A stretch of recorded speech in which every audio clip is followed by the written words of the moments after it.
सगळ्यात महत्वाचा मुद्दा, नामदेवरायांची समाधी आपण का साजरी करतो, उत्सव हा साजरा का करतो? ऐका, हा केल्यानं आमच्या जीवनामध्ये आम्हाला लाभ काय होणार? वारकरी संप्रदायामध्ये नेमकं नामदेवरायांचं स्थान काय आहे? आणि वारकरी संप्रदायाची सेवा करत असताना या वारकरी संप्रदायाचा प्रचार प्रसार नामदेवरायांनी कसा केला आणि वारकरी संप्रदायावर नवे नवे संपूर्ण त्या ठिकाणी जगावरती वारकरी संप्रदायाचे काय उपकार? नामदेवरायांना समाधी घेऊन मला असं वाटतं जवळपास 674 वर्ष झाली, बरोबर ना? बरोबर का? तुम्ही हो म्हटले तर पुढे, नाही तर मी 75 म्हणायला मागे पुढे पाहणार नाही. हा हा 674 वर्ष नामदेवरायांना समाधी घेऊन त्या ठिकाणी झाली. एवढी वर्ष झाली तरी देखील आपण नामदेवरायांना विसरत का नाही? ज्ञानोबरायांना समाधीस्थ होऊन अनेक वर्ष झाली. जगद्गुरु तुकोबरायांचं वैकुंठ गमन होऊन सुद्धा अनेक वर्ष झाली. नाथ महाराजांना जलसमाधी घेऊन अनेक वर्ष झाली. तरी देखील आम्ही या संतांना विसरत का नाही? याचं नेमकं कारण काय? इथं बसलेल्यापैकी मी जर साधा एक प्रश्न जर कोणाला विचारला, सांगा मला तुमच्या आजोबाच्या पंजोबाचं नाव, बाबा येईल सांगता? नाही येणार. मी काय शाजूक नाही, हुशार नाही, मला सुद्धा माहित नाही. ज्या रक्तामध्ये आम्ही जन्माला आलो त्यांच्याबद्दल आम्हाला काहीच माहिती नाही. ज्यांचा आमचा कुठलाही संबंध नाही, ज्यांचं आमचं कुठलं नातंही नाही, ते ज्ञानोबराय, ते तुकोबराय, ते सावता महाराज, ते नामदेवराय. कुठलाही संबंध नसताना त्यांचं नामस्मरण करतोय, भजन करतोय, त्यांच्या नावानं कीर्तन करतोय, त्यांच्या नावानं दिंडी काढतोय, त्यांच्या नावानं त्या ठिकाणी सोहळे करतोय. नेमकं याचं कारण का समाज त्यांना विसरायला तयार नाही? काय कारण आहे? पूज्यश्री गुरुवरांच्या मुखातनं ऐकलेलं अतिशय गोड कारण. ते म्हणाले, आपल्या पूर्वजांनी फक्त आपल्याच रक्ताचा विचार केला. काय? आपल्या पूर्वजांनी फक्त आपल्याच रक्ताचा विचार केला आणि जे रक्त फक्त आपल्याच रक्ताचा विचार करतं, कालांतरानं त्याच रक्त त्याला विसरल्याशिवाय राहत नाही. परंतु जे महापुरुष आपल्या रक्ताचा विचार सोडून समाजाचा विचार करता, कालांतरानं तोच समाज त्यांना डोक्यावरती घेतल्याशिवाय राहत नाही. म्हणून त्यांचे समाधी उत्सव आपण त्या ठिकाणी साजरा करतो. या संत महात्म्यांपासून अनेक लाभ जीवाला होत आहेत. आज समाधी उत्सव साजरा करतोय किंवा समाधीचं वर्णन आम्ही करतोय. लाभ काय होणार? महाराज वर्णन आलंय, जो कोणी बैसेल समाधी श्रवणा आणि तया प्रदक्षिणा पृथ्वीची. हा, पृथ्वीची प्रदक्षिणा बसल्या बसल्या करायची आज आपल्याला. हा, समाधी श्रवणाचा जो धरील ध्यास नाही नाही दोष पातकांचा. समाधी श्रवण करत असताना, समाधी श्रवण करता निषेधिनी, हा महाराज वर्णन फार गोड आलेलं आहे. या संत महात्म्यांपासून अनेक प्रकारचे लाभ आपल्या जीवनामध्ये होतात. त्यांचं नाव जरी घेतलं, पुण्यवंत व्हावे, घेता सज्जनांची नावे, तुका म्हणे पापे, जाती संताची या जपे, किंवा आदरणीय नंदकिशोर दादांच्या मुखात ऐकलेली गोड ओवी, आदरणीय दादांना फार गोवी आवडायची. पै प्रेमळाची वार्ता, जी अनुवादी ती पंडुसुता, ती मानू परमदैवता आपुलिया. प्रेमळाची वार्ता, देवाचंही देव व्हायचं असेल, ती अनुवादी ती पंडुसुता, मानू परम दैवता आपुली आगी. महाराज, ज्या माझ्या भक्ताचं गुणानुवाद करतो किंवा आपण नेहमी ऐकतो, तेही प्राणापुरते, आवडते मजनुरते, ते भक्त चरित्राते प्रशंसती. महाराज ऐका, तुम्हाला महत्वाचा मुद्दा सांगतो. या संत महात्म्यांचे जर आपल्याला जर कधी अहंकार निर्माण झाला, आपल्याला वाटत असेल की या संतांचा समाधी सोहळा आम्ही साजरा करतो, महाराज आपल्या वाचून त्यांचं काही राहत नाही. कारण याही भूमंडा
सोहळा आपण इथं आपल्याला वाटत असेल नामदेवरायांचा सोहळा आपण करतोय. हा महाराज आज नामदेवरायांचा सावता महाराजांचा सोहळा आपलं काहीच नाही हो.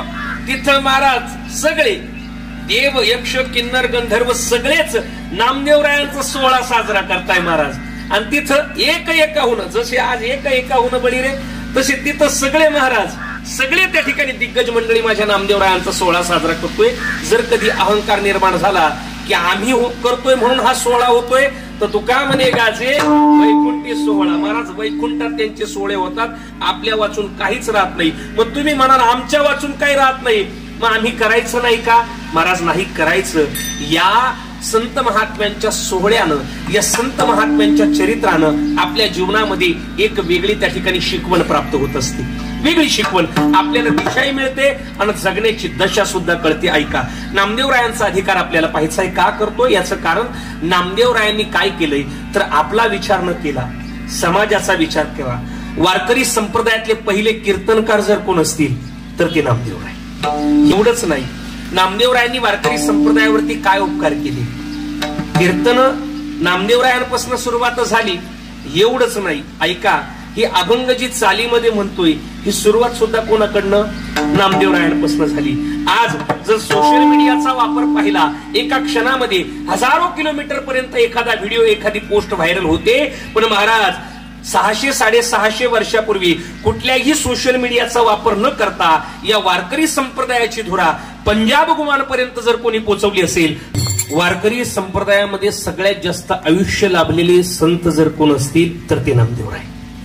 80 वर्षाचं आयुष्य नामदेवरायांना त्या ठिकाणी मिळालं. नामदेवरायांचा अधिकार फार मोठा आहे. एक प्रमाण आतापर्यंत आम्ही शेकडो वेळा ऐकले आणि मी आज सुद्धा म्हणणार आहे. काय अधिकार आहे नामदेवरायांचा? ऐका महाराज, ज्यावेळी चंद्रभागेच्या वाळवंटामध्ये माझ्या नामदेवरायांचं कीर्तन व्हायचं किती गोड प्रमाण आलंय.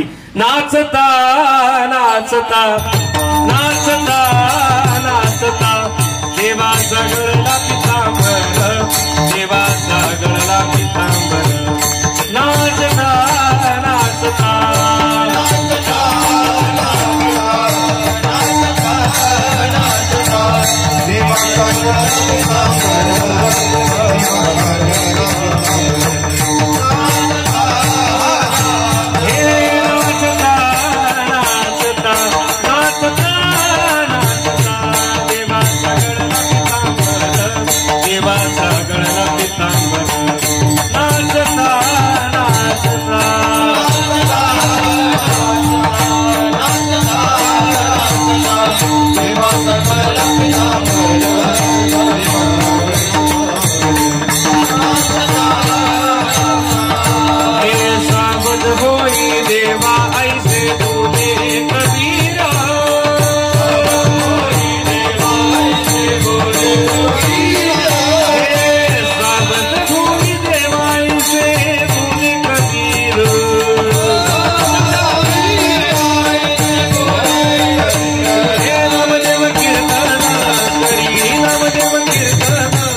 हजारो वेळा प्रमाण ऐकलं पण याच्यातला गर्भित अर्थ अजूनही नाही कळाला.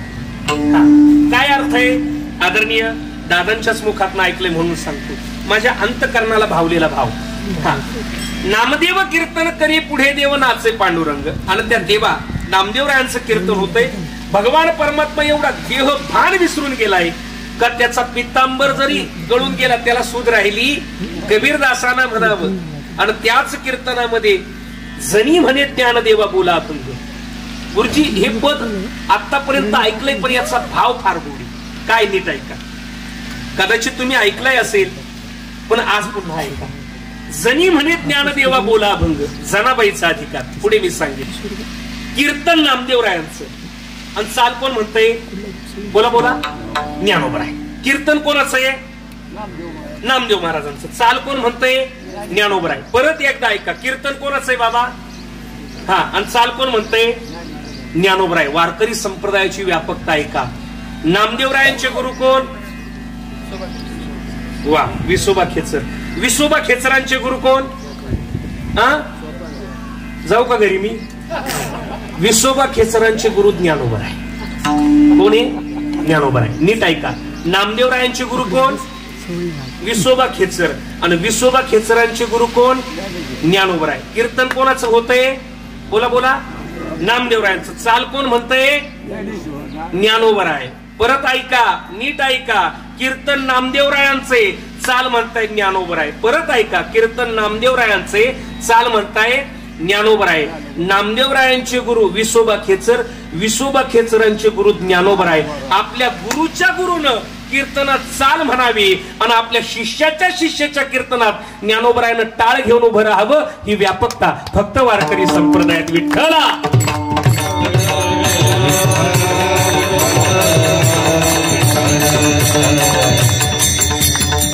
गुरुच्या गुरुनं. हा, आता हे फार गोड आहे. आदरणीय गुरुजी ज्यांना शिकवताय, ज्यांच्याकडे जे विद्यार्थी गुरुजींकडे शिकताय त्यांच्यासोबत आपल्या गुरुजींसोबत आपल्याला साथ करायची गाण्याची संधी मिळते. याच्यानं काय होतं. आपल्या उणीवा कळतात. हा, काय कळतात. उणीवा कळतात. आणि आपण जो राग गातोय त्याचा विस्तार, जी चाल गातोय त्याचे बारकावे आपल्याला कळतात. दुर्दैव आहे आमचं ज्यांच्याकडे मी पखवाज शिकलो किंवा गाण्याची धडे घेतली. आदरणीय वैकुंठवासी निवृत्ती बाबा घोरवडकरांकडे. आता ते नाही पण आता उणीव भासते. पण जरी ते नसले पण ऐका त्यांचं बाबांचं गुरुजींवरती खूप प्रेम होतं. ती अडचण जर कधी आम्हाला आली तर निश्चितच गुरुजी ती अडचण आमची दूर करतील. पण हे आपलं महत् भाग्य आहे का ज्यांच्याकडे आपण शिकतो त्यांचा सहवास कायम लाभणं. नाही तर फक्त गेल्यानंतर एखादा राग असेल लिहून घेणं, तो घरी घोकणं, त्याचे बारकावे आपल्याला कळत नाही. पण ज्यावेळेस तोच राग तीच ठेवण आपले गुरुजी गातात त्यावेळेस त्याच्यातले बारकावे आपल्याला त्या ठिकाणी कळत असतात आणि आपल्याला सुद्धा त्या ठिकाणी तो गाण्यासाठी एक वेगळी ऊर्जा मिळत असते. ऐका, माझा महत्वाचा मुद्दा नामदेवरायांचा अधिकार. ज्ञानोबरायानं कैवल्य साम्राज्य चक्रवर्ती. एक सांगू का. याच्याही पुढे सांगतो ऐका. आज नाही तर गुरुजी नसते एवढ्यात मी दगड ठेवून उभा त्या पाडल्या असत्या. सगळ्यांनी माझी कीर्तन ऐकली. ते आज मला फक्त चिंतन मांडायचंय. ऐका, मुद्दा असा आहे. जर आम्हाला नामदेवराय किंवा ज्ञानोबराय जर कळायचे असतील, कळावे वाटत असतील तर नामदेवराय कळायला पाहिजे. याचं कारण नामदेवरायांनी जे वारकरी संप्रदायावरती उपकार केले, सगळ्या संतांच्या समाध्या जर कोणी लिहून ठेवल्या असतील तर त्या नामदेवरायांनी लिहून ठेवले. याचं कारण समकालीन संत होते नामदेवराय. बर का, नामदेवराय समकालीन संत होते. ज्ञानोबराय असतील, निवृत्ती दादा असतील, सगळ्यांच्या समाध्या या ज्ञानोबरायांपासनं तर सगळ्यांच्या समाध्या नामदेवरायांनी लिहून ठेवल्या म्हणून ज्ञानोबराय कळाली. हा, म्हणून आम्हाला सावता महाराज कळाली. जर नामदेवरायानं त्या समाध्या लिहून ठेवल्या नसत्या तर कदाचित हे संत सुद्धा आम्हाला कळाले नसते. विठ्ठला.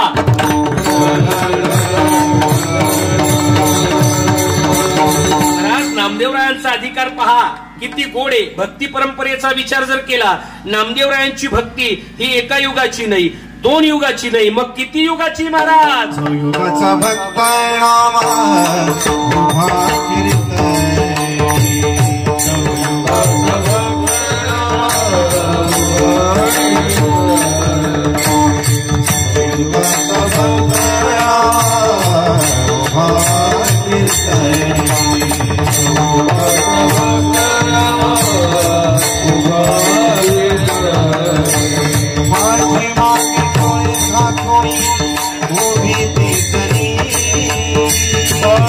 Oh,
ऐका महाराज, नामदेवरायांच्या भक्ती परंपरेचा विचार जर केला तर चौयुगाचा भक्त नामा उभा कीर्तनी, पाठीमागे डोळे झाकून उभी ती दुधनी.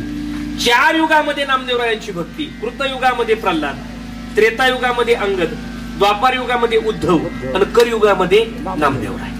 4 युगाची भक्ती परंपरा आहे. पण या 4 युगामध्ये महाराज आपल्या गुरुची साथ सोडली नाही माझ्या जनाबाईला. कृतयुगात जनाबाई होत्या. माझे नाव पद्मिनी, पद्मिनी नावाची दासी. प्रल्हादजींच्या ज्या काही दास्या होत्या असंख्य, त्याच्यामध्ये सगळ्यात जवळची दासी असणारी महाराज जनाबाई होत्या, पद्मिनी महाराज. कृतयुगात, त्रेतायुगामध्ये अंगद, पण त्रेतायुगामध्ये सेवा घडली नाही म्हणून मंथरा भरते मारियलीला. मला अजून याचा उलगडा झालेला नाहीये. रामायण म्हणजे मी काही करत नाही, पण जनाबाई मंथरेच्या रूपानं का आल्या त्याच्या पाठीमागचा अजून मला उलगडा झाला नाही, पण शोध माझा चालू आहे. सेवा घडली नाही म्हणून भरते मारियलीला. कृतयुगात, त्रेतायुगात, द्वापार युगामध्ये कुब्जा. महाराज उठणं लावायचं काम त्या ठिकाणी केलंय. उद्धवजींना लावलं, परमात्म्याला सुद्धा त्या ठिकाणी लावलं. आणि कलियुगामध्ये दासी जनाबाई. महाराज काही लोक अशी शाशंक भावना उपस्थित करतील, का हो महाराज नामदेवराय तेच जगद्गुरु तुका अवतार. इथपर्यंत आम्हाला कळालं. पण 4 युगामध्ये ज्या जनाबाईनं त्या ठिकाणी सेवा केली, ही पुढे कुठे गेली? जनाबाईनं जी सेवा केली नामदेवरायांची, तेच तुकोबराय म्हणून आले. मग ही सेवा अविरतपणे कशी चालू राहिली तुम्ही कसं म्हणाल? आदरणीय नंदकिशोर दादांनी गोड भाव सांगितला, आणि जुने वारकरी सुद्धा गोड भाव सांगतात. ऐका, कुठे लिखित नाही, पण असं म्हणतात की त्याच जनाबाई बहिणाबाईंच्या रूपाला अवतीर्ण झाल्या. विठ्ठला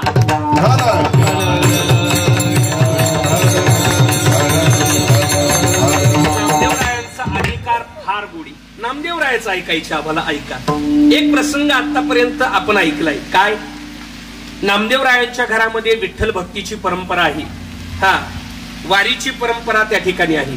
ऐका, नामदेवरायांच्या जन्माबद्दल अनेक मत दुमत आहे. एक अयोनिज आहे, एक योनिज आहे असं सांगितलं जातं. एक नरसिंह मेहताला जन्म सांगितला जातो, एक पंढरपूरला सांगितला जातो. ब्रह्मचित्कला मुक्ताई या ग्रंथामध्ये वक्ते बाबांनी ज्ञानोबरायांच्या संदर्भानं अनेक गोष्टी सांगितल्या. कारण आले 4 जणी याच क्षेत्री, आपेगावकरांचं मत नाही. आणि घेतला असे अवतार अलंकापुरी, हे आळंदीकरांचं मत नाही. मग आम्ही कोणचं लावायचं? कल्पभेद सांगितलाय. काय सांगत होतो? नामदेवरायांचा अधिकार. काय अधिकार आहे? प्रसंग सर्वांना माहिती. नामदेवरायांची भक्ती परंपरा आणि वारीचा विचार जर केला, पंढरीची वारी आहे माझे घरी, पंढरीची वारी आहे माझे घरी,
ठिकाणी वडील परंपरेनं मिळाली, गोड.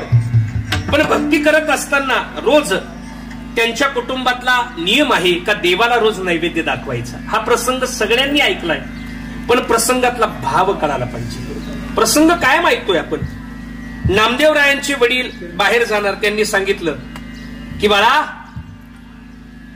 काही दिवस बाहेर जाणार आहे, देवाला नैवेद्य दाखवण्याचं काम तेवढं कर. मला खरं सांगा, माझ्यासह आपल्या गाईला व्यवस्थित पाणी दाखव, गुरांना चारा दे, बरोबर आहे. सगळ्यात महत्वाची गोष्ट, गाडीची चावी कोणाकडे देऊ नको. कपाट्याच्या चाव्या नीट जपून ठेव, बुटात ठेव, चपलीत ठेव, तुळशीत ठेव, कुठं ठेवायच्या ते ठेव. हे आपण सांगतो.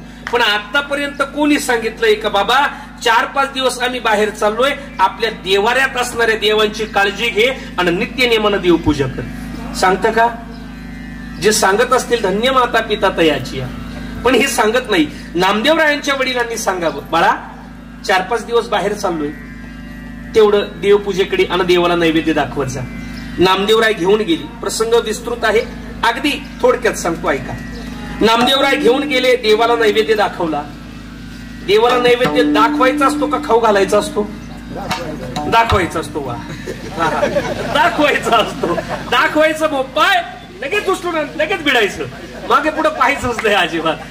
मी तर तेच करतो. बरोबर आहे की नाही महाराज? भक्ती सुखे सुखावला 32 इंच रुंदावला. काही माझं वय काही नाही, पण या ढेरीनं धोका दिला, ही शपथ सांगतो तुम्हाला. वय काही नाही. आता तुमच्यामुळे मी आज बंद दिसतंय, नाही तर एवढ्यात आहे का? इकडे पहा महाराज, नामदेवरायानं जावं आणि नामदेवरायानं त्या ठिकाणी जावं, देवाला म्हणावं, हे बाई रे यान लेखावून घे, तेवढा अधिकार होता.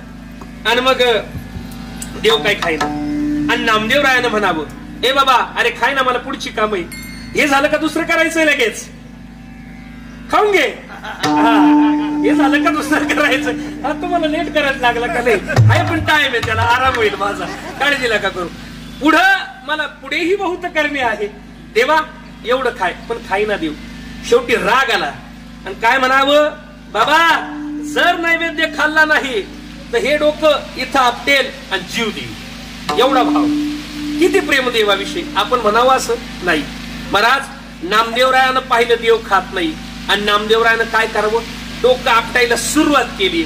भगवान परमात्मा आले आणि नामदेवरायाला असं उचललं. हे माहिती सगळ्यांना. आणि मग ऐका, मला पुढचा मुद्दा सांगायचा. देवानं तो नैवेद्य असं मोठं खावं, असा मोठं खावा. नामदेवरायानं देवाला म्हणावं, का रे तुला एवढी भूक लागेल, मग तुला एवढी आग का बनली? काय म्हणावं, तुला जर एवढी भूक लागेल मग तुला एवढी आग का?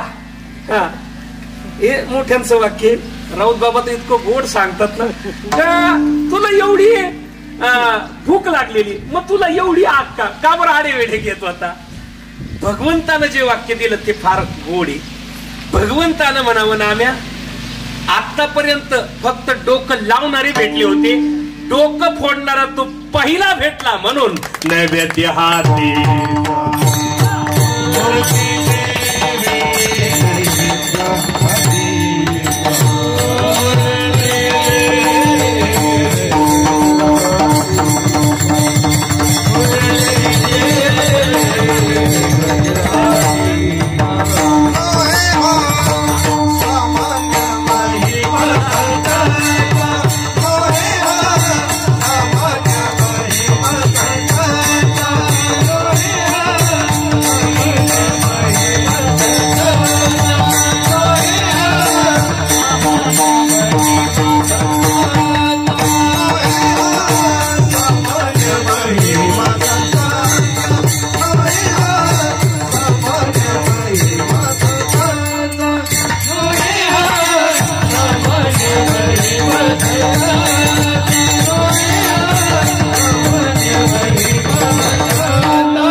आमचा नैवेद्य हातीचा भगवंताला किती गोड म्हणावं नामा. हे नाम्या ऐक ना, आतापर्यंत डोकं लावणारे भेटले, डोकं लावणारे देवाला रोज भेटतात, पण डोकं फोडणारा तो पहिला भेटला ना, म्हणून तुझ्या हातून नैवेद्य खाल्ला. नामदेवरायांचा अधिकार फार गोड. काय गोड? भगवंतावरती सुद्धा तेवढंच प्रेम. कुत्र्याच्या रूपानं आणावं, कोरड्या खाऊ नको भाऊ, प्रमाण सगळ्यांच्या पाठ आहे. ऐका, तेवढा वेळ नाही. महाराज नामदेवरायांचा अधिकार फार श्रेष्ठ आहे आणि श्रेष्ठ अधिकाराचे नामदेवराय आज भगवंत. मग आजच्या अभंगातून नामदेवराय भगवंताकडे मागताय. सगळ्यात महत्वाचा मुद्दा, नामदेवरायांना गरज आहे का? एक, नामदेवरायांची परंपरा आहे का? दोन, आणि तिसरा महत्वाचा मुद्दा, नामदेवरायांना सवयी आहे का? तीन, गरज आहे का? गरज नामदेवरायांना. ऐका, वास्तविक पाहता सगळ्या संतांचा विचार जर केला, जगद्गुरु तुकोबरायांचं वर्णन करत असताना आपण करतो, आम्ही सदैव सुडके जवळ येतात चोर धाके, जाऊ पुढते भिके कुत्रे घरी राखीती. ते त्यांनी स्वतः म्हणावं, पण ऐका ना, का म्हणावं याचं कारण वेगळं, परमार्थिक ऐश्वर वेगळं, लौकिक ऐश्वर वेगळं. पण आपण हेही विसरून जाता कामा नये. आप्पाजी गुळवे पाटील यांची कन्या 65 लाखाची जहागीरदार, किंवा त्याच्याही पुढे सांगू का, त्यांच्या 2-4 अभंगांच्या टिपणावरती जर आम्ही लाखोंच्या गाड्यामध्ये फिरतोय, तर त्या तुकोबरायांचं ऐश्वर किती मोठं असेल.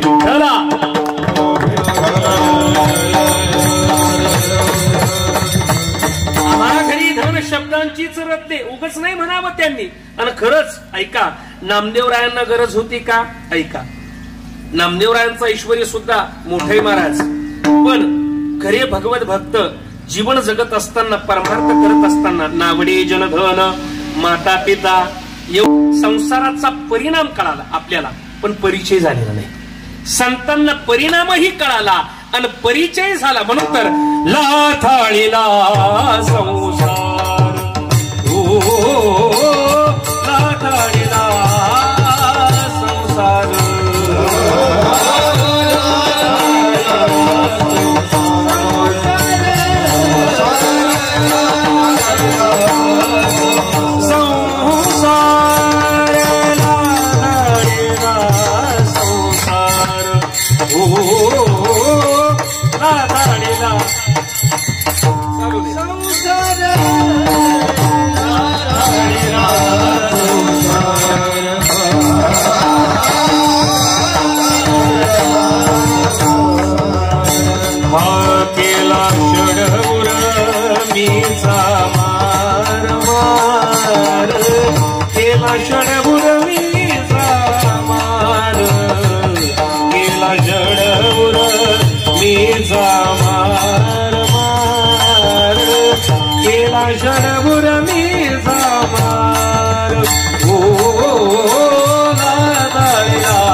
लाथाळीला संसार केला षडउर्मीचा. महाराज संतांना संसाराचा परिणामही कळाला आणि परिचय सुद्धा झाला. ऐका, जगद्गुरु तुकोबरायांना मागण्याची गरज नव्हती, तरी माग, पण नामदेवरायांचा विचार करायचा आहे. गरज होती का? प्रसंग सर्वांना माहित आहे, मला जास्त वेळ नाही घालवायचा. आपल्याला सर्वांना माहिती की ज्यावेळेस एक दिवस नामदेवरायांची पत्नी धुणं धुण्यासाठी गेली आणि त्याच पंढरपुरामध्ये असणारी परिसा भागवत यांची पत्नी आली आणि आपलं दुःख असणारं दुःख सांगितलं मैत्रिणीजवळ. आणि आपल्याला सगळ्यांना माहिती, माता माऊल्या लग्न कार्य असलं काही एकमेकांना बाया साड्या असेल, काही ज्वेलरी असेल वापरायला देतात. तसं परिसा भागवताच्या पत्नीनं म्हणावं, बाई रुक्मिणी मातेची भक्ती करून माझ्या नवऱ्याला परीस मिळालाय, लोखंडाचा महाराज सोनं करत ती, तू एक काम कर, काय कर, हे घेऊन जा आणि तुझी नड भागव. प्रसंग सगळ्यांना माहिती आहे, थोडक्यात सांगतो. नामदेवरायांच्या पत्नीनं घेऊन जावं आणि काय करावं, तो घेऊन यावा, घरातलं भंगार गोळा करावं, सोनाराकडे घेऊन जावं, ते विकावं. नामदेवराय त्या ठिकाणी आले, घरामध्ये अगदी रंगरंगोटी केलेली, नवे कपडे घातलेले, अगदी आहा से आहा तक. नामदेवरायानं पत्नीला विचारावं, हे कुठून आलं, हे आलं कुठून. नामदेवरायांच्या पत्नीला विचारावं का हे आलं कुठून. सांगितलं, सगळा घडलेला प्रसंग सांगितला, कुठे तो परीस दाखव. नामदेवरायानं जावं आणि तो चंद्रभागेत फेकावा. दुसऱ्या दिवशी परिसा भागवताला ही घटना कळाली का माझ्या पत्नीनं त्या ठिकाणी नामदेवरायांच्या पत्नीला परीस दिलाय, पण नामदेवरायानं तो फेकून दिलाय. नामदेवरायांच्या दारासमोर उभं राहावं, म्हणावं, ए नाम्या, अरे स्वतःला भगवत भक्त समजतो ना, आम्हाला लोकायला सांगायला का, स्वतः काय आचरणात आहे की नाही. अरे एवढं देवदेव करता, खुशाल दुसऱ्याचा परीस चोरता, दे भामट्या, ए लबाडा, माझा परीस दे. नामदेवराय म्हटले, माझ्याकडे नाही. कुठे तो, चंद्रभागेत फेकला. आणि एवढ्या समाजासमोर झालेला अपमान नामदेवरायांना त्या ठिकाणी सहन झाला नाही. त्या परमात्म्याला त्या ठिकाणी धावा केला आणि सांगितलं, देवा आता तूच काही वारी आहे. महाराज त्या परिसा भागवताचा हात धरला आणि चंद्रभागेजवळ घेऊन गेली. सांगितलं, इथं उभं राहा. चंद्रभागेत केली. त्या चंद्रभागे मातेला त्या ठिकाणी नमस्कार केला आणि चंद्रभागेमधनं त्या ठिकाणी ती पाण्यात हात टाकून दगड काढली. जेवढी त्यांच्या ओंजळीमध्ये आली ती सगळी परीस झाली. आणि नामदेवरायानं त्या परिसा भागवताला म्हणावं, याच्यात तुझा कोणचा परीस ओळखून घे, बाकीचे मला फेकून द्यायला. काय म्हणावं, तुझा कोणता आहे तो ओळखून घे, बाकीचे मला फेकून द्यायला. त्याचा महाराज एवढा त्या ठिकाणी अहंकार नष्ट झाला. मला एकच मुद्दा सांगायचा, प्रसंग संपला. ज्या नामदेवरायांच्या हाताच्या स्पर्शानं दगडाचा परीस होतो, त्या नामदेवरायांना मागण्याचा त्या ठिकाणी गरज आहे अजिबात नाही. पण नेमकं काय मागावं हे तुम्हा आम्हाला कळावं, म्हणून नामदेवराय मागता विठ्ठला. गरज अजिबात नाही. असे अनेक प्रसंग महाराज, परंपरा अजिबात नाही. कारण काही मागणे अनुचित, काही मागणे अनुचित,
हे आम्हा अनुचित, वडिलांची रीत जाणत असो. अरे आमच्या बाप जाद्यानं तुझ्याकडे काही मागितलं नाही, आम्ही कसं मागू. म्हणजे मागण्याची परंपरा सुद्धा नाही, गरज नाही.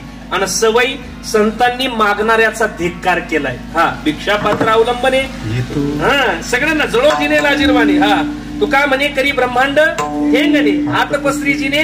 हा महाराज डायरेक्ट म्हटलं ऐका, नामदेवरायांना मागण्याची गरज नाही, नामदेवरायांना मागण्याची परंपरा नाही, सवय नाही, पण तरी देखील नामदेवराय का मागता याचं कारण जीव नेहमी मागतो, पण काय मागावं याचं ज्ञान जीवाला नाही. हा तू का म्हणे जीवा भाव देवा पाय देऊन या काही न मागती. हा जीव भाव देवा पायी आहे पण काही मागत नाही. महाराज मग नामदेवराय का मागतायत याचं कारण आम्ही देवाकडे काय मागावं, आज समाधीच्या रूपानं भगवंताकडे आम्ही काय मागावं हे आम्हाला कळावं. मग जीवाला कळावं हा नेमकं काय मागावं म्हणून नामदेवराय मागतात. पण काय मागावं भगवंतानं म्हणावं मनसी काही मागा, काहीतरी मागा. द्यायचं हेची दे, पण काय दे अभंगाचं प्रथम चरण हेची देवा पै मागत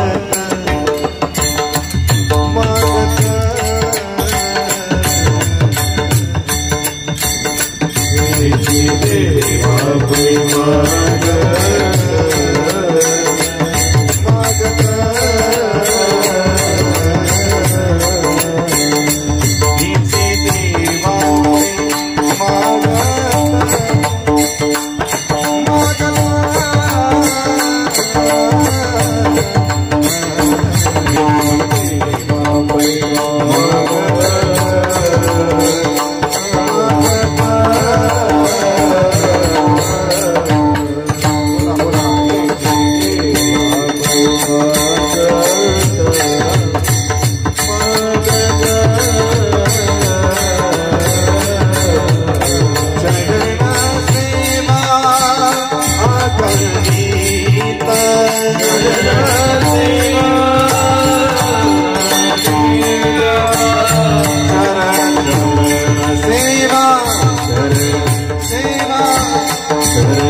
सेवेकरता निवडलेल्या अभंगाच्या प्रथम चरणामध्ये नामदेवराय त्या परमात्म्याकडे मागणी करता हेची देवा पै मागतून चरण सेवा अखंडित. देवा द्यायचं तर हेची दे, दुसरं काही नको. काय चरण सेवा अखंडित. नुसते नामदेवराय देवाकडे चरण सेवा मागता हेच नाही.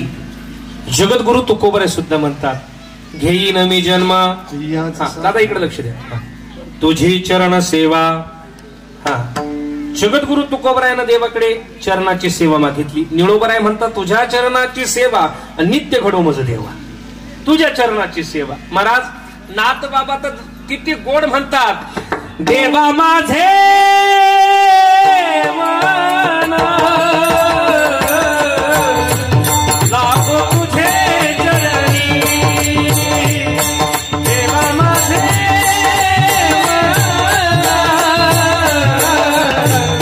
लागो तुझे चरणी. देवा माझे लागो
लावायचं असेल तर कुठे लाव? तुझ्या चरणाजवळ लाव. नामदेवरायांचंच गोड प्रमाण आहे की तुझे पाऊले सुकुमार तेथे माझे मन भ्रमराप्रमाणे त्या ठिकाणी त्या चरणाजवळ राहू दे.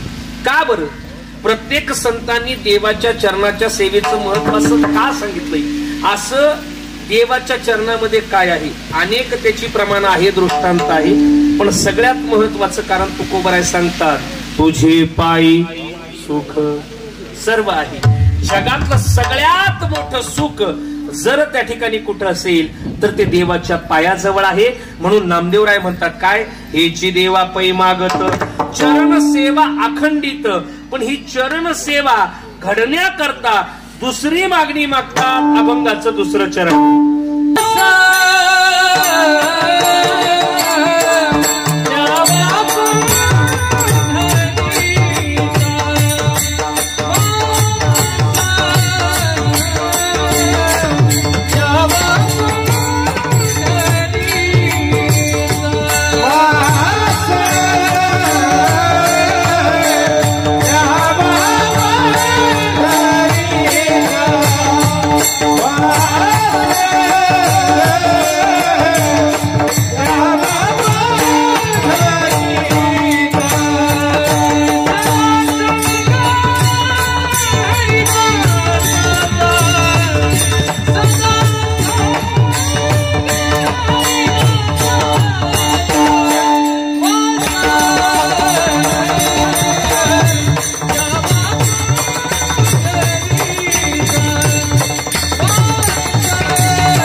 चरणामध्ये नामदेवरायांनी मागणी केली चरण सेवा.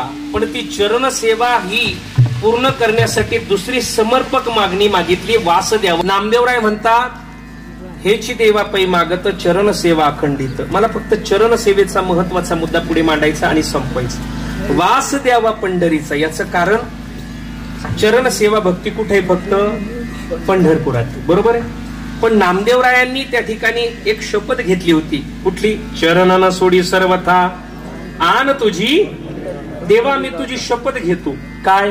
तुझी शपथ घेतो की मी तुझं चरण सोडणार नाही. अगदी समाधीचा एक महत्वाचा मुद्दा मानतो आणि आपण त्या ठिकाणी पुष्पवृष्टी करूया. इकडे लक्ष द्या बरं का. फार गोड महत्वाचा मुद्दा आहे. मला अगोदर सांगायचा होता पण विषय सांगत असताना ओघाओघानं तो लक्षात आला नाही. समाधीचा विचार जर केला बरं का, लक्ष द्या. गुरुजी, देवानं प्रत्येक महिन्यामध्ये एका संतांना समाधी दिली. शुद्ध वद्य पक्ष आपल्याला सर्वांना माहिती आहे. जवळपास 99.99% संतांनी ही वद्य पक्षात समाधी घेतली. का? आता या भूमीमध्ये आल्यानंतर एका महात्म्यांचं मला त्या ठिकाणी स्मरण झालं, विषय आठवला. तो म्हणजे पूज्यश्री असणारे श्रीपाद महाराज भडणगी महाराज. नामदेवराय जर ऐकायचे फक्त श्रीपाद महाराजांकडनं ऐकायचे. दुर्दैव असं आहे त्यांची अनेक कीर्तनं इथं झाली, त्यांच्यात मुखातनं काही गोड विषय ऐकलाय. म्हणजे त्यांनी अल्प सांगितलं होतं, थोडासा पुढे करण्याचा मी प्रयत्न केला. देवानं प्रत्येक त्या ठिकाणी मला वाटतं त्यांनी सदाशिवाचा अवतार स्वामी निवृत्ती दातार या अभंगावरती कीर्तन करत असताना समाधीचा थोडा गोड विषय सांगितलाय दादा. हा ऐका. देवानं प्रत्येक महिन्यामध्ये एका संतांना समाधी दिली. आपली मराठी महिने कुठले? जानेवारी, फेब्रुवारी, मार्च, एप्रिल, मे. मग मला वाटतं झोपले का काय? ऐका. चैत्र, वैशाख, ज्येष्ठ, आषाढ, श्रावण, भाद्रपद, अश्विन, कार्तिक, मार्गशीर्ष, पौष, माघ, फाल्गुन. कारण बरं का गुरुजी, इतर ठिकाणी हे सांगायची लोक संधीच देत नाही आम्हाला. हा, नाही देत, नाहीच. त्यांना वेगळंच लागतं, ते द्यावं लागतं. पण आता ऐका, आज वेळ भेटली आणि तुम्ही सापडले माझ्या तावडीत म्हणून सांगतो. ऐका, इकडे पहा. चैत्र, वैशाख, ज्येष्ठ, आषाढ, श्रावण, भाद्रपद, अश्विन, कार्तिक, प्रत्येक महिन्यामध्ये देवानं एका संतांना समाधी दिली. पौषवारीची निर्मिती कशी झाली याच्यातूनच सांगतो. चैत्र महिन्यात कोणाला समाधी? गोरोबा काकांना. कोणाला? चैत्र गोरोबा. चैत्र नंतर तुम्ही महिना सांगा, मी समाधी सांगतो. चैत्र नंतर कुठला बाबा? वैशाखात कोणाला? चोखोबराय मुक्ताबाई. चैत्र, वैशाख. ज्येष्ठात कोण? एकादशी व्रत, वद्य ज्येष्ठ मासी उत्सव निवृत्तीशी केला देवी. द्वादशी समाधी दिली निवृत्तीशी आणि झाले उदाशी अवघे जण. चैत्र, वैशाख, ज्येष्ठ. आषाढात कोण? आता पाहू. आषाढानंतर श्रावणात कोण? सेना महाराज. श्रावणानंतर भाद्रपदात कोण? कबीर महाराज. भाद्रपदानंतर अश्विनात कोण? कमाल महाराज. अश्विन नंतर कार्तिक मध्ये कोण? ज्ञानोबराय. कार्तिक नंतर मार्गशीर्ष मध्ये माझ्या सोपान देवा नमन तुझ मार्गशीर्ष. पौष मध्ये कुठल्याही संतांची समाधी नाही, मला तर सापडलेली नाही, कदाचित असेल तर सांगा. ऐका, मग पौष महिन्यामध्ये कुठल्याही संतांची समाधी नाही. ज्यावेळेस सगळे वारकरी त्या ठिकाणी निवृत्तीनाथांचा उत्सव करण्याचा प्रयत्न करतात, पण शेतीच्या कामामुळे सगळ्यांना जमत नाही. मग निवृत्तीनाथांचा उत्सव हा द्विगुणित करता यावा, पुन्हा अनुभवता यावा म्हणून त्र्यंबकेश्वरला पौषवारीची निर्मिती झाली. विठ्ठला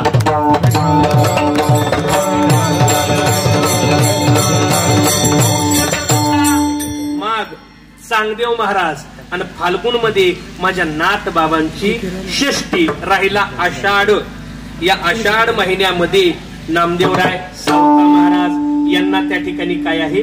समाधी आहे. महाराज सगळ्या संतांच्या समाध्या नामदेवरायानं डोळ्यानं पाहिल्या आणि त्या लिखाणबद्ध सुद्धा करून ठेवल्या.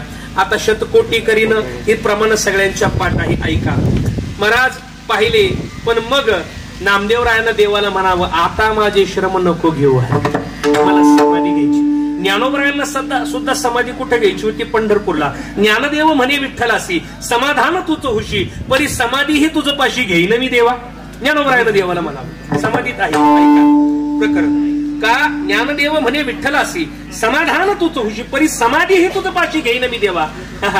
भगवंत म्हणाले, शळ पूर्वी तुझे स्थळ वाहनाखाली फिरविला नंदी. महाराज आळंदी हे तुमचं ठरलेलं आहे. आता अजून प्रमाण आठवलं गुरुजी. एकच प्रमाणात 4 संतांच्या समाधी. ऐका, नामा पंढरी नाचत, ज्ञानेश्वर अलंकापुरी शोभत, सोपण संवत्सरे मिरवत आणि निवृत्ती त्र्यंबक शिखरी. नामा पंढरी नाचत, नामदेवराय पंढरपूरला. ज्ञानेश्वर अलंकापुरी शोभत. आता गावांचे नावं सांगून देतो. सोपण संवत्सरे मिरवत, निवृत्ती त्र्यंबक शिखरी. नामा पंढरी नाचत, अगोदरचं नाव दिंडीरवन, नंतर झालं पुंडलिकपूर आणि नंतर झालं पंढरपूर. नामा पंढरी नाचत, ज्ञानेश्वर अलंकापुरी शोभत. आळंदीचं वारुण क्षेत्र नाव आलंय, कपिल क्षेत्र नाव आलंय, आनंदवन नाव आलंय, अलंकापुरी नाव आलंय आणि मग आळंदी. नामा पंढरी नाचत, ज्ञानेश्वर अलंकापुरी सोबत, सोपण संवत्सरे मिरवत. आताच सासवड, निवृत्ती त्र्यंबक शिखरी. त्र्यंबकेश्वरचं पूर्वीचं नाव हे त्रिसंदेश्वर आलंय. चोखोबरायांचा गावाचं नाव वेगळं. गोरोबा काकानं जिथं समाधी घेतली, कुठलं गाव आहे? तेरडोकी. त्याचं नाव काय पूर्वीचं? सत्यपुरी ऐसे म्हणती तेरची, हरिभक्तराशी कुंभार गोरा. सत्यपुरीचं झालं टिगोर नगरी, अपभ्रष्ट झालं तेरडोकी. ऐका, समाधीचा विषय सांगायचा आहे. आता भरपूर विस्तार आहे पण तेवढा करत नाही. महाराज ज्ञानोबरायानं समाधी घेतली. नामदेवरायाने कुठे समाधी घेतली? पंढरपुरामध्ये. कुठे? चरण न सोडी सर्वता आन तुझी पंढरी नाथा. सगळ्या संतांच्या समाध्या डोळ्यानं पाहिल्या, लिखाणबद्ध केला. अजून गोड मुद्दा सांगतो. मृत्यू लोकामध्ये संत महात्मे येतात. कुठे येतात? कुठेही येत नाही. पवित्र ते कुळ, पावन तो देश, जेते हरीचे दास जन्म घेते. संत महात्मे येतात, आपणही येतो, पण आपण आपल्या लेकरांसाठी प्रॉपर्टी ठेवून जातो. संत महात्मे मृत्यू लोकांमध्ये येतात, पण समाधीमध्ये वर्णन आहे 3 गोष्टी ठेवून जातात. काय? त्यांची कीर्ती ठेवून जातात, त्यांचं ज्ञान ठेवून जातात आणि त्यांची समाधी ठेवून जातात. प्रमाण कीर्ती. गेले दिगंबर ईश्वर विभूती, राहिल्या त्या कीर्ती जगा माझी. ज्ञान ठेवून जातात. नामा म्हणे देवा गेले मुनिजन, राहिले ते ज्ञान जगा माझी. ज्ञान आणि राहिल्या समाधी जगा माझी. गेले योगीराज किंवा गेले योगेश्वर अनादीजी आधी, राहिल्या समाधी जगा माझी. समाधी ठेवून जातात. महाराज देवाला म्हणावं, मला समाधी हवी. कधी? आषाढी एकादशीलाच मागत होते. फुलं वाटली का? वाटली. महाराज मागत होते, पण म्हटले देवा आता समाधी त्या ठिकाणी घेऊ नका, तुम्ही घेऊ नका. देव रडू लागले. रुक्मिणी मातेनं म्हणावं, तुम्ही का रडतात? सांगितलं, या नाम्यासारखा माझा दुसरा लढीवाळ भक्त होणार नाही. नाही होणार. नामदेवरायांचा विरह त्या ठिकाणी भगवंतांना सहन होत नाही. नामदेवरायानं ठरवलं, देवा आता मला समाधी घ्यायची.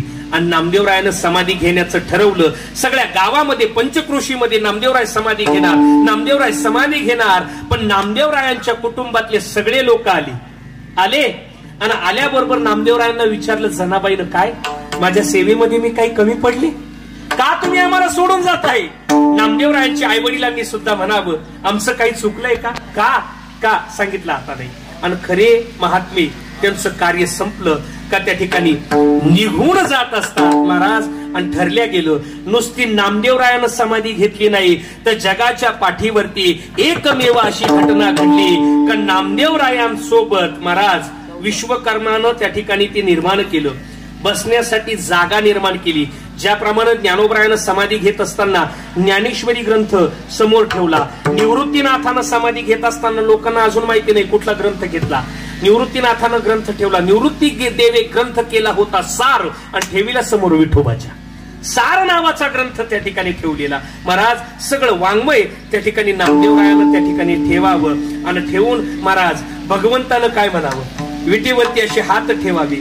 आणि नुसते नामदेवराय नाही, नामदेवरायांच्या घरातली सगळी 14 माणसं, आई वडील बहीण सगळे, राजाई गोनाई दोघी सासू सुना सगळे, दामाजी महाराज सगळे आऊबाई साखराबाई सगळे, लिंबाई सगळे बसले आणि त्या भगवंताचं स्वरूप डोळ्यानं पाहत आहे. आणि पाहत असताना महाराज सगळे डोळ्यानं पाहत आहे त्या भगवंताचं स्वरूप आपल्या अंतकरणामध्ये साठवलं. आणि माझ्या नामदेवरायानं महाराज डोळे बंद केले. महाराज पुंडलिकावर देव हरी विठ्ठल श्री ज्ञानदेव तुकाराम पंढरीनाथ भगवान की, संत श्रेष्ठ नामदेवराय महाराज